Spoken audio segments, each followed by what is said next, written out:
Boa tarde, pessoal. Meu nome é Leonardo Galuzzi Sansivieri, eu sou gerente de investimento da Elos e a gente está aqui hoje para falar um pouquinho sobre o cenário macroeconômico de 2022. Primeiramente, vale comentar que o ano de 2022 foi um ano onde praticamente todos os países do planeta vivenciaram uma inflação e uma taxa de juros bastante altas. O primeiro movimento que a gente verificou é ainda relacionado à pandemia da Covid-19. Os governos, ao final de 2021 e início de 2022, começaram a fazer as aberturas comerciais e aí sim as economias começaram a voltar à normalidade. No mercado norte-americano, a gente teve no ano de 2022 uma bolsa com uma taxa negativa de 24,88. Além disso, os Estados Unidos sofreram com uma das maiores inflações ao longo dos últimos anos, superando inclusive a inflação brasileira. Por lá, o governo americano também teve que atuar subindo as taxas de juros do país, o que não era visto há muito tempo. No mercado europeu, não foi diferente. Fruto da pandemia da Covid-19 e dos impactos da guerra entre Rússia e Ucrânia, os europeus passaram por um período com taxas de juros altas e o governo teve que atuar subindo as taxas de juros do país. Falando especificamente da guerra entre Rússia e Ucrânia, a gente verificou que a parada de fornecimento de energia pela Rússia para a Europa foi o fator preponderante para as dificuldades verificadas na Europa em 2022. A Ucrânia, por sua vez, também teve que encerrar parte de sua produção em grãos, em fertilizantes, o que também trouxe impacto ao mercado brasileiro e ao mercado do resto do mundo.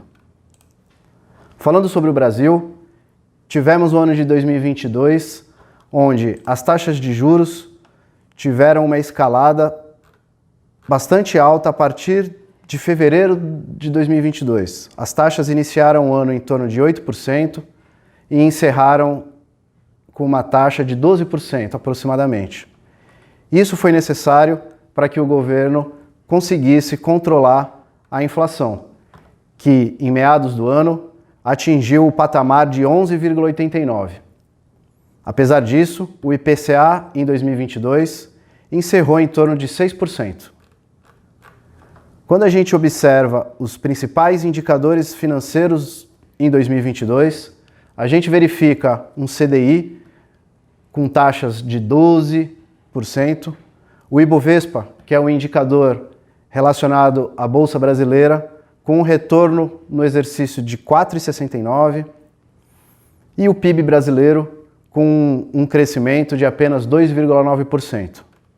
Esse cenário fez com que a gestão dos investimentos fosse bastante complexa e desafiadora para os fundos de pensão. Bom, pessoal, agora a gente vai falar das melhorias que implementamos na carteira de investimento da Elos ao longo de 2022. O primeiro destaque é a criação de 2 fundos exclusivos geridos pela Elos para que possamos concentrar as alocações em renda variável e multimercado em veículos específicos. Desta forma, todos os planos terão as mesmas alocações tanto no segmento de renda variável como de multimercado.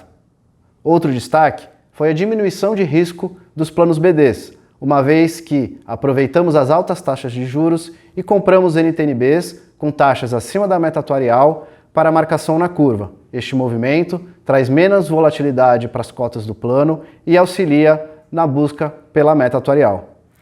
Outro destaque foi a consolidação dos investimentos no exterior, onde todos os planos passarão a fazer investimento por meio do mesmo veículo.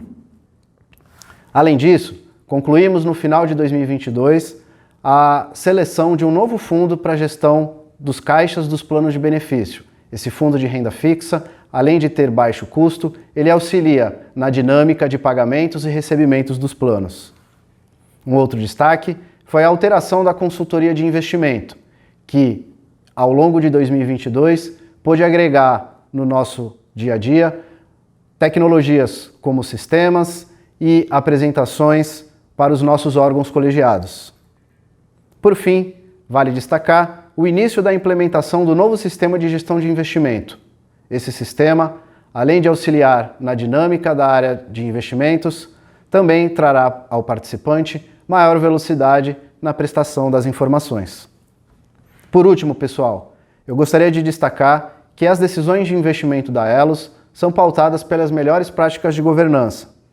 Temos o selo da ABRAP para a gestão de governança de investimentos e todas as discussões contam com a colaboração das áreas técnicas da Elos, da consultoria de investimento, do comitê de investimentos, que tem representantes de participantes assistidos e aposentados, da diretoria executiva e do conselho deliberativo.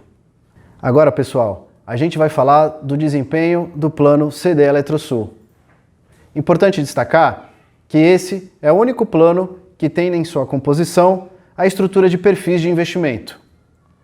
Vocês irão perceber que a apresentação foi dividida por cada um dos perfis para facilitar a compreensão. Primeiramente, apresentamos o perfil A1, cujo patrimônio encerrou 2022 com um montante aproximado de R$ 242 milhões. Esse perfil detinha em 2022 aproximadamente 98% de sua composição no segmento de renda fixa. Outro perfil vigente no plano CD é o perfil A2, que terminou o exercício de 2022 com aproximadamente R$ 225 milhões de patrimônio. Esse perfil, além de ter 85% investido em renda fixa, ele conta com uma alocação de 7,6% em renda variável, 2,3% no segmento de estruturados. Portanto, diferentemente do perfil A1, o perfil A2 possui em sua composição investimentos em ativos que possuem maior volatilidade. Falando do retorno desses dois perfis, podemos observar nesse slide que o segmento de renda fixa foi o destaque no ano de 2022. Puxado pelas altas taxas de juros, percebemos que o perfil A1 e o perfil A2 tiveram retornos de 11,9% e 10,3% respectivamente, contra um benchmark, que é o índice de referência, de 12,37%. Outro destaque foi o segmento de imóveis, que apresentou retorno de 8,55% contra um índice de referência, o IFIX, de 2,22%. Considerando a rentabilidade total do plano, podemos perceber que tanto o perfil A1 quanto o perfil A2 superaram o índice de referência, neste caso, o INPC. Em 2022, o perfil A1 terminou o exercício com rentabilidade de 11,74%, enquanto que o perfil A2 encerrou o ano com rentabilidade de 8,7%. No slide seguinte, nós temos a rentabilidade histórica dos dois perfis. Podemos identificar que desde sua criação, em torno de 2014, os perfis vêm entregando retorno superior ao INPC e ao CDI. A justificativa para o retorno superior do perfil A2 está aliada à sua diversificação e à alocação em classes mais voláteis, como renda variável e multimercado estruturado. Na sequência, vamos falar dos perfis B1, B2 e B3. O perfil B1 terminou o exercício de 2022 com um patrimônio aproximado de 188 milhões.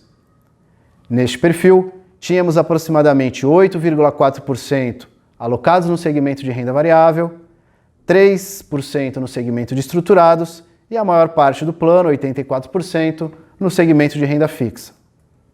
Falando da alocação do perfil B2, que encerrou o exercício com aproximadamente 462 milhões de reais, podemos identificar uma alocação maior no segmento de renda variável e estruturados.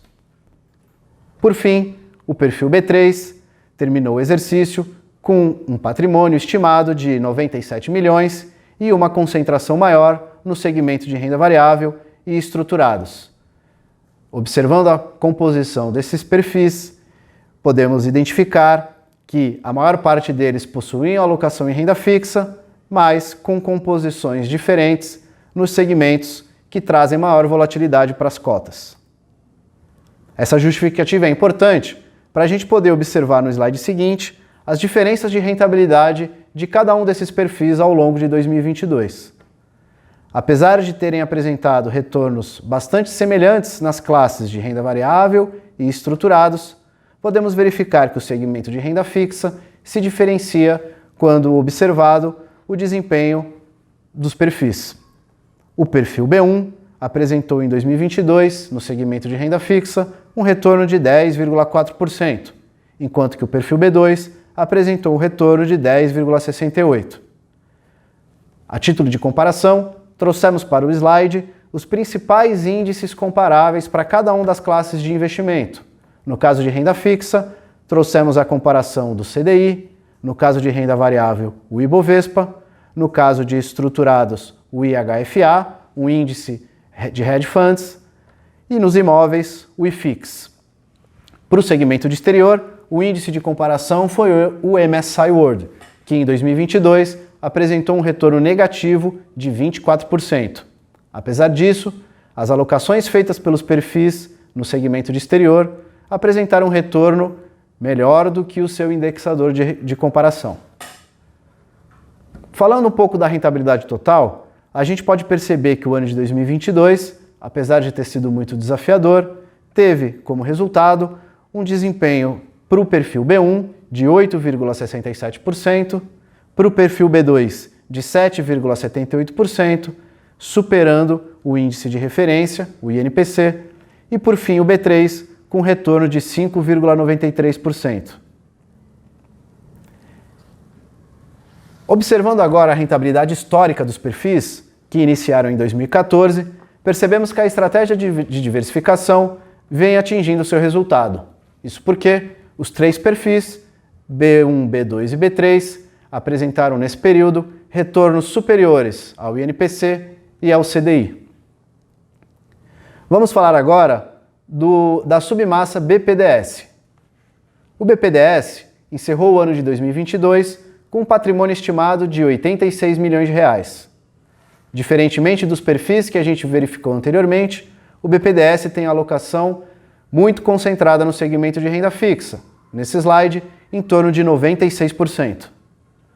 Observando a rentabilidade desse plano ao longo de 2022, podemos verificar que o segmento de renda fixa entregou um retorno aproximado de 11,98%, muito próximo ao seu indexador de comparação. O segmento estruturado, apesar de ter apresentado uma rentabilidade negativa, podemos destacar que a participação desse segmento na submassa BPDS é muito baixa, o que não trouxe impacto para o resultado final do plano. Podemos observar que o BPDS encerrou o ano de 2022 com um retorno de 11,94, superior à meta atuarial e superior aos números demonstrados pelos outros planos de previdência que, em 2022, tiveram um retorno estimado de 9,4%. Considerando a rentabilidade histórica do BPDS, podemos verificar nesse slide que o plano, ao longo de sua vida, superou o CDI, superou o INPC, mas vem entregando retorno ligeiramente abaixo da sua meta atuarial.